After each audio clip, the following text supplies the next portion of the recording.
Sangareddy collectorate కార్యాలయంలో Zaheerabad sugar factory మూతపడడంతో కార్మికులకు ఎలాంటి కంపోజిషన్ ఇవ్వలేదని ఆరోపిస్తూ జీహెచ్ఎంసీ యూనియన్ ఆధ్వర్యంలో ఆవి ఈశ్వర్ ప్రసాద్ కలెక్టర్ కి మెమోరాండం సమర్పించారు. ఈ సందర్భంగా పీపుల్స్ మీడియాతో మాట్లాడుతూ ఈశ్వర్ ప్రసాద్ గారు పాషమైలారం, గడ్డపోచారం పరిసర ప్రాంతాల్లోని కార్మికులు తీవ్రమైన సమస్యలను ఎదుర్కొంటున్నారని అన్నారు.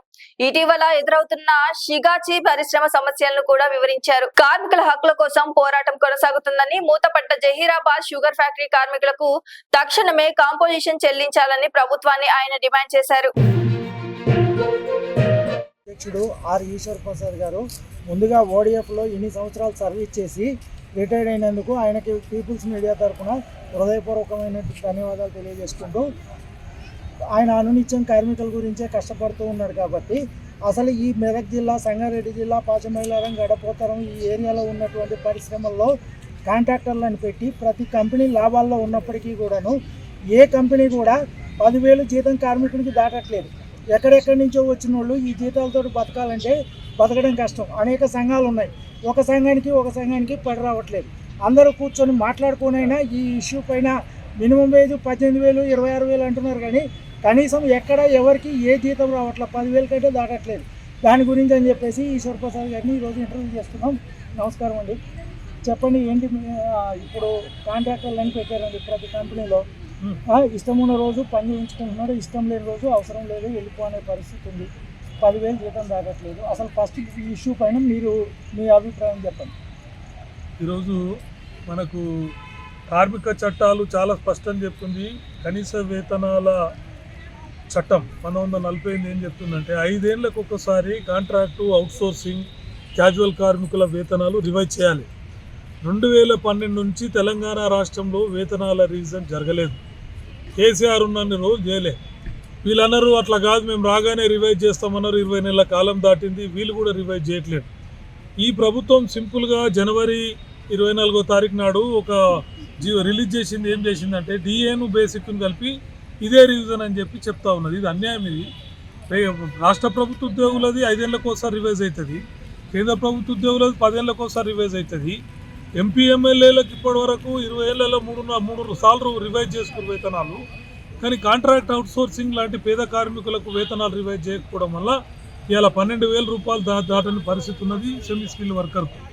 అట్లాగే ఇలా ఎంఆర్ఎఫ్, అరవింద్, తోషిబా లాంటి మొత్తం పెద్ద కంపెనీలు ఎవ్వడు కూడా semi skilled, highly skilled grade wages ఇవ్వాలని చెప్తున్నారు. అందరికి అన్స్కిల్డ్ వేజ్ అనేది ఇస్తున్నారు తప్ప ఎవరు కూడా సెమీ స్కిల్డ్, హైలీ స్కిల్ ఇవ్వలేదు. ఒక ఎంఎస్ ఇండస్ట్రీ లోపలనే మేము దాదాపు 6 నెలలు కొట్లాడి ఈరోజు 380 రూపాయలను 503 రూపాయలు తీసుకొచ్చినాం. మళ్ళీ ఇప్పుడు నెక్స్ట్ 150 పెంచే ప్రక్రియ కోసం ఫైట్ చేస్తూ ఉన్నాం. అసలు ఈ ప్రభుత్వాలకు చిత్తశుద్ధి లేదు. కార్మికుల యొక్క వేతనాలు రివైజ్ చేసే చిత్తశుద్ధి లేదు. దాదాపు 10 లక్షల మంది కాంట్రాక్టు, మైగ్రేన్, క్యాజువల్ వర్కర్స్ ఉమ్మడి మెదక్ జిల్లాలో పనిచేస్తున్నారు 9 ఇండస్ట్రియల్ బెల్ట్లో.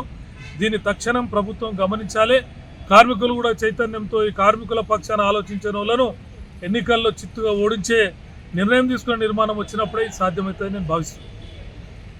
ఇంకోటి ఏంటంటే ఈ పరిశ్రమలో సిగాచి పరిశ్రమలో యాక్సిడెంట్ అనేది జరిగింది. అక్కడ మెయిన్ రీజన్ ఏంటంటే అన్స్కిల్డ్ కార్మికులు ఉండటం వల్లనే అది జరిగింది.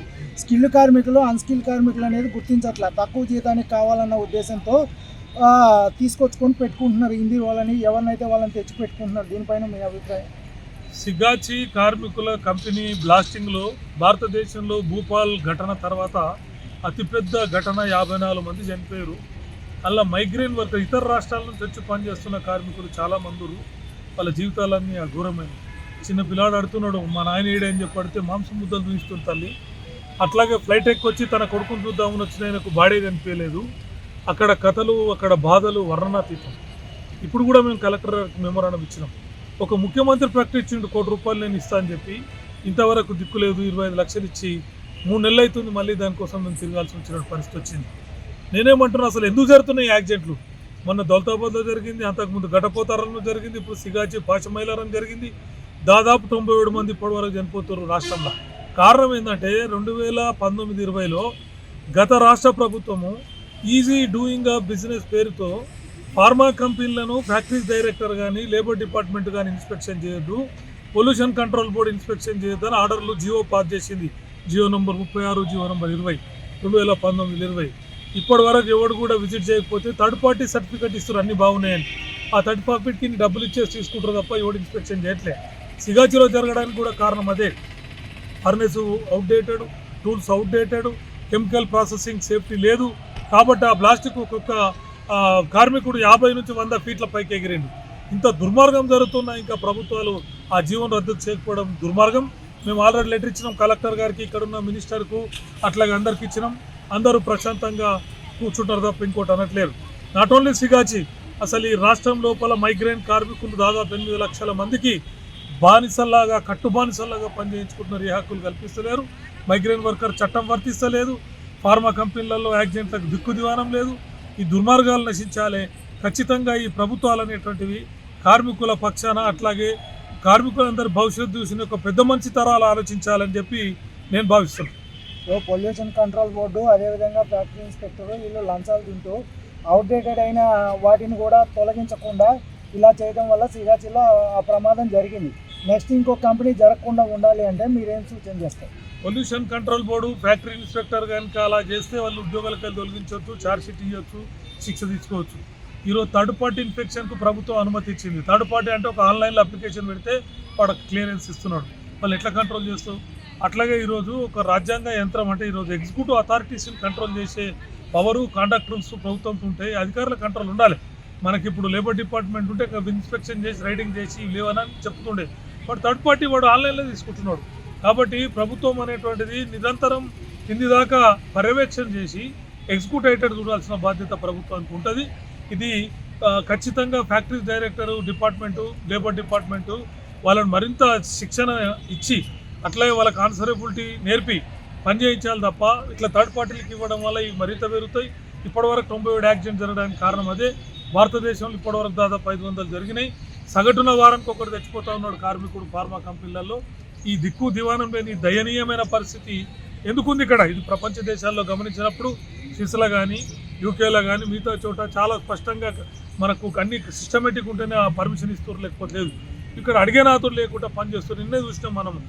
మనకు ఒక బినామీ పేరు మీద వాడు డ్రగ్స్ ఉత్పత్తి చేసే కంపెనీ కూడా కొనసాగుతూ ఉన్నది సంవత్సరాల తరబడి. This is the illustration. కాబట్టి ప్రభుత్వం కఠినంగా వీటిపైన రియాక్ట్ కావాలి. కింది స్థాయి వరకు పర్యవేక్షణ చేసి యంత్రాన్ని అమలు చేయాలి. లేదా ప్రభుత్వం తిరుగుబాటు, నిన్న చూసినాం నేపాల్లో తిరుగుబాటు, మొన్న శ్రీలంకలో చూసినాం, ఇవాళ యూకేలో తిరుగుబాటు చూస్తున్నాం. ప్రజలందరూ కూడా తిరుగుబాటు చేసి తప్పకుండా ప్రభుత్వాన్ని నిలదీసే రోజులు ఎక్కడ రోజుల్లో ఉన్నాయి. వాళ్ళు మార్చుకోవాల పద్ధతులని నేను భావిస్తున్నాను. నిన్న స్కూల్లో డ్రగ్స్ తయారు చేయడం అనేది న్యూస్ మనం చూసాము. అంటే దీన్ని బట్టి ఏం అర్థం చేసుకోవాలి అంటే pollution control board, labour department వీళ్ళందరూ నిద్రపోతున్నారనే దీని ఉద్దేశం ఏంటి? దాని ఉద్దేశం ఆల్రెడీ వాళ్ళు కొద్దిమందిని వ్యక్తులను ఇన్ఫ్లుయెన్స్ చేసుకొని నడుపుతూ ఉన్నారు. నేను ప్రశ్నిస్తున్నాను, ఇలా మరో కంపెనీ నడుస్తుంటే తీసేయాలా? ప్రభుత్వం ఏం చేస్తున్నది తనకు తెలియకుండా? ప్రభుత్వమే ఈరోజు లక్షలాది ఎకరాలు దాదాపు మనం ఎలక్షన్ మన వ్యవస్థ ప్రజాస్వామ్యంలో ఏమవుతుందంటే మనకు ఆల్రెడీ ఎలక్షన్ చీఫ్ జస్టిస్ తీర్పిచ్చాడు. ఒక్కొక్క పార్టీకి ఎన్ని ఫండ్లు ఉన్నాయో తీయండి, మొత్తం వెబ్సైట్లో పెట్టమంటే highest BJP, second Mamata Banerjee, third KCR పైసలు 12,000 కోట్ల రూపాయలు ఇట్లా వచ్చినాయి. అంటే రకరకాల కంపెనీలకు ఇచ్చే రైతుల వల్ల వాళ్ళు ఇచ్చినటువంటి డబ్బులు తప్ప ఇంకోటి కావు. డబ్బుల చుట్టూ ఎలక్షన్లో మద్యము పైసలతోటి ఈ వ్యవస్థను భ్రష్టుపట్టిస్తున్నారు. దీనిలో బయటకు రావాలి. రామ్మనోహర్ లాల్ అంటే హెచ్ఎంఎస్ సోషలిస్టు కొన్ని పద్ధతులు చెప్పిండు, ప్రజల కోసం ఫ్రమ్ ద పీపుల్ పనిచేయాలని చెప్పారు. ఆ భావనలో పనిచేస్తేనే సాధ్యపడుతుంది. ఆ మార్గంలో అందరం ఆలోచించాల్సిన అవసరం. ఇప్పుడు కాంట్రాక్టర్లను పెట్టి ఏ ఒక్క కార్మికుడికి ఈఎస్ఐ ఇవ్వరు, పిఎఫ్ కట్టరు, తర్వాత లీవ్ అంటే తెలియదు, అసలు ఈఎల్ సిఎల్ అసలు ఎలాంటివి తెలియదు. డ్యూటీ చేసిన రోజే డబ్బులు, లేని రోజు లేవు. మరి హెచ్ఎంఎస్ యూనియన్ తరఫు నుంచి ఈ అన్యాయాన్ని మీరు ఎలా ఎదుర్కోబోతున్నారు? జూలై 2 నాడు 350 మందితో కలెక్టర్ చాకలైలమ్మ దగ్గర ధర్నా చేసినాం. ఇప్పుడు కూడా మెమోరాండం ఇచ్చినాం. కాంట్రాక్ట్ వర్కర్ల మినిమం వేజ్ రివైజ్ కావాలి. సిగాచిలో అన్యాయం జరుగుతుంది ఇచ్చినాం. ట్రిడెంట్ షుగర్లో పేర్లు తీసేస్తున్నాడు. 50 మంది 17 ఏళ్ళు చేసిన వాళ్ళని పేర్లు తీసేస్తున్నాడు. దుర్మార్గంగా డబ్బుల కోసం ముందుకెళ్తున్నారు తప్ప ప్రజలు, కార్మికులు ఏమవుతారనే భావన వాళ్ళకి లేదు అధికారులకు. దాన్ని మనం సరిచేయడానికే మనం పోరాటం చేయాలి. చైతన్యంగా కార్మికులు ఉద్యమించాలి. చైతన్యంగా కొట్లాడినాం కాబట్టి తెలంగాణ రాష్ట్రం వచ్చింది. చైతన్యంగా కొట్లాడినాం కాబట్టి మనం కొన్ని ఫలితాలు భారతదేశంలో వచ్చినాయి. ఆ చైతన్యం పోయిన రోజులు మనకి ఏ రాదు. కాబట్టి కార్మికులు చైతన్యంగా ఉండాలి, ప్రభుత్వాన్ని శాసించగలగాలి. మనం పెద్ద ఎత్తున చైతన్యంతో జరిగినటువంటి పోరాటాల ద్వారానే ఈ మార్పు సాధ్యమవుతుందని నేను భావిస్తున్నాను. ఒక ట్రేడ్ యూనియన్ వచ్చి జెండా ఎగరేసిన తర్వాత ఇంకో ట్రేడ్ యూనియన్ జెండా ఎగరేసి మేనేజ్మెంట్తో కొల్యూట్ అయ్యి అసలు అక్కడ సమస్య అనేది పరిష్కారం కాకుండా ముందుకెళ్తున్న పరిస్థితి ఉంది. దాన్ని ఎలా చూస్తాం? కానీ మనకు ప్రజాస్వామ్యంలో 100 పూలు వికసించని 1000 ఆలోచనలు సంఘర్షణ పడింది అనే సామెత ఉంది. మనము జెండాలు ఎగిరేయడానికి తప్పట్టుంది. మన భారతదేశంలో కూడా చాలా పార్టీలు ఎన్నికల్లో ఉన్నాయి. చైతన్యంతో అక్కడ ఉన్న కార్మికులు మనకు నేను ఆర్డినెన్స్ సెక్టర్లో యూనియన్ ప్రెసిడెంట్గా పనిచేసిన. నేను 1990 నుంచి 2025 వరకు పనిచేసిన. 30 సార్లు దాదాపు 25 సార్లు ఎన్నుకోబడ్డాం. ఎందుకు? మనం ప్రజల కోసం నిలబడ్డాం, కష్టపడ్డాం కాబట్టి మెజార్టీ గెలిపించారు. ప్రజలను చైతన్యపరిచే సంఘాన్నే ప్రజలు నిర్ణయించుకోవాలి. మత్తుకు అట్లాగే డబ్బులకు మనం రకరకాల ఎలక్షన్ ప్రభావాల్లో లొంగిపోతే మనం పనికిరానోడు వస్తాడు. ఉదాహరణకు ఉక్రెయిన్ లోపల ఒక జోకర్ను అధ్యక్షుని ఎన్నుకున్నారు. 60 లక్షల మంది చచ్చిపోయారు, లక్షలాది కోట్ల రూపాయలు నష్టమైనవి. ఎన్నుకునే నాయకుడు కూడా నిబద్ధత కలిగినోడు, విధి విధానం ఉన్నోడు, ఐక్యూ లెవెల్ ఎన్నుకునే చైతన్యం ప్రజల్లో కార్మికులు వచ్చినప్పుడే ఈ వ్యవస్థను కాపాడుకోగలుగుతాం. అది రాకుండా ఈ సమస్యలు పరిష్కారం కావు. పీపుల్ మీడియా తరఫు నుంచి మేము చెప్పేది ఏంటంటే ప్రతి కార్మికుని సమస్యను అడ్రస్ చేయడానికి మేము ఆల్రెడీ ముందుంటామని. ఏ సంఘమైనా మాకు సంఘాలతో అవసరం లేదు. మాకు కావాల్సింది కార్మికులకి న్యాయం జరిగితే చాలనే విషయాన్ని పీపుల్ మీడియా ద్వారా పబ్లిక్కి తెలియజేస్తున్నాం. లైక్ చేయండి, షేర్ చేయండి, సబ్స్క్రైబ్ చేయండి. మరిన్ని వీడియోల కోసం బెల్ సింబల్ పై క్లిక్ చేయండి.